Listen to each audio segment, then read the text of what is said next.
I want to go back to the initial question that the Vice President raised. How do we avert, or like how do we prevent this policy recession from spreading around the world?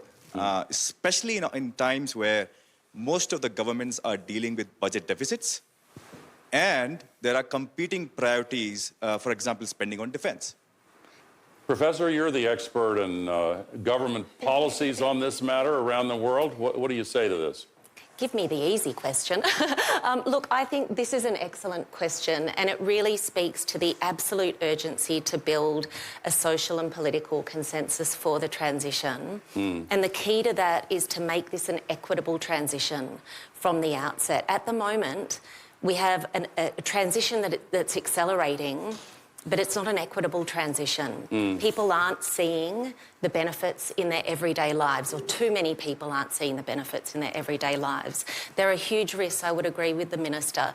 Renewables depend a lot on extractive industries for their inputs. We have a risk of replicating a whole nother era of dangerous extractivism. We need to bake in the social benefits from the outset. We need to be looking at community ownership of renewable energy. We need to be looking at Indigenous ownership of renewable energy. We need to be looking at energy affordability.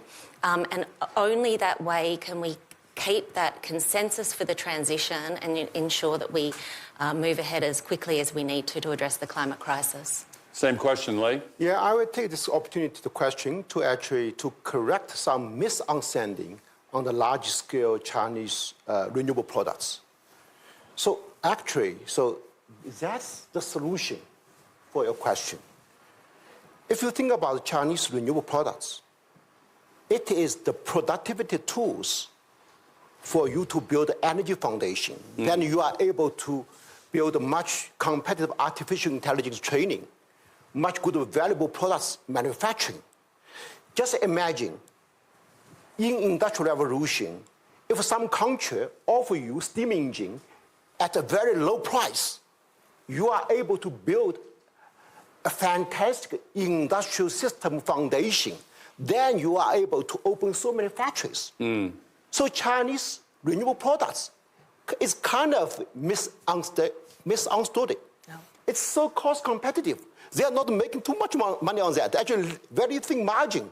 They are subsidized the global energy transition. So that's my view. So we are so lucky to have China provide such great products, which in past 20 years, we see such 90% cost reduction. Without such products, we don't have time to discuss about energy transition, to be honest. Yeah, good point. May I ask, because quickly. I think it's a perfect political question you ask. And I come back to my statement from the beginning. It's a distributional question. The question you raised were right. I mean, we have these expenditures for defense. Germany has to invest more in defense, of course.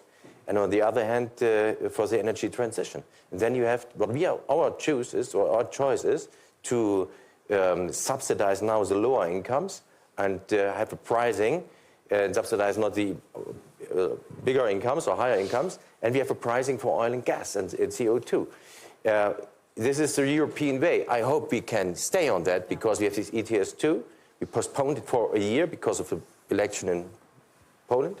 And the question, if we will succeed, will be if we can introduce it for a reasonable and affordable price for normal people.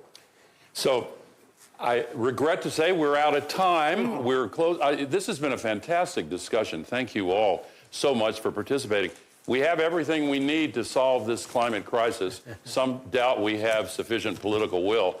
But I'll close by reminding everyone, political will is itself a renewable resource. Thank you all for being here.